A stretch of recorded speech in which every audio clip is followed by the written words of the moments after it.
রাতের অন্ধকারে নিস্তব্ধ কোলাহল এই শহরটার মাধ্যমে চারিদিকে অন্ধকার থাকা সত্ত্বেও বিভিন্ন জায়গায় জায়গায় লাইটিং যুক্ত বাতি লাগানো হয়েছে। খুব সুন্দর, মনোমুগ্ধকর এই প্লেসটা।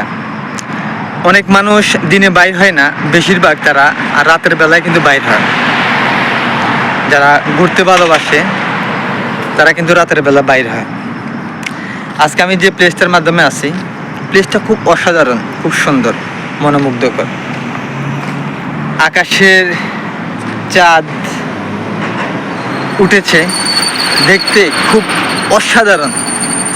আবার আমার পিছনে এমন একটা জায়গা আছে, ওই জায়গার মাধ্যমে সব লাইটিং আর লাইটিং। লাইটে আপনার বোঝা যায় না এখন যে আপনার রাত হয়েছে। এই শহরটার মাধ্যমে সব সময় আলোকিত থাকে, কারণ কর্মব্যস্ততার শহর, ঘোরাফেরার শহর এই শহরটা। আমি দেখেছি অনেকে যখন রাতের বেলা একটু সময় পায় তারা কিন্তু ঘোরার জন্য কিন্তু বাইর হয়।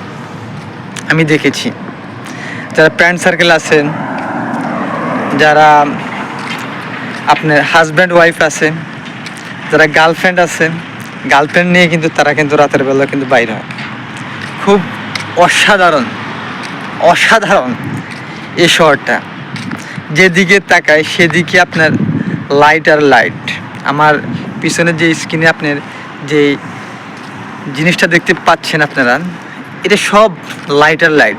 আর আমাদের দেশে যখন অন্ধকার হয়ে থাকে, কোনো জায়গায় আপনার লাইটিং যুক্ত ব্যবস্থা নাই। কিন্তু বর্তমান সরকার দেখেছি, আপনার আগের যে সরকার ছিল আর বিভিন্ন জায়গায় জায়গায় লাইটিং যুক্ত করেছেন। বর্তমান সরকারও ওই কাজগুলো কিন্তু করে যাচ্ছেন, আমি দেখেছি আমাদের দেশে। তো এখানে আরেকটা জিনিস আমি দেখাচ্ছি আপনাদেরকে।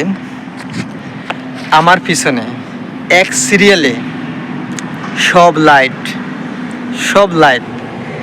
এখানে আরেকটা জিনিস দেখাচ্ছি, আমার মাথার উপরে এমন একটা লাইট লাগানো হয়েছে। এই লাইটটার মাধ্যমে আপনার এই জায়গার পর্যবেক্ষণ করা হয়। বিভিন্ন জায়গায় জায়গায় ক্যামেরা লাগানো হয়েছে। রাতের বেলা অনেক মানুষ যেন কোনো অকারেন্সের শিকার না হয়, এদেশের সরকার ওই দিকেও কিন্তু নজর দিয়েছে, আমি দেখেছি।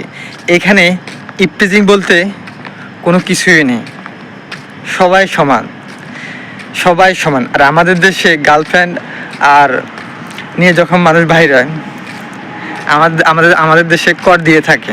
এই দেশে ওই জিনিসটা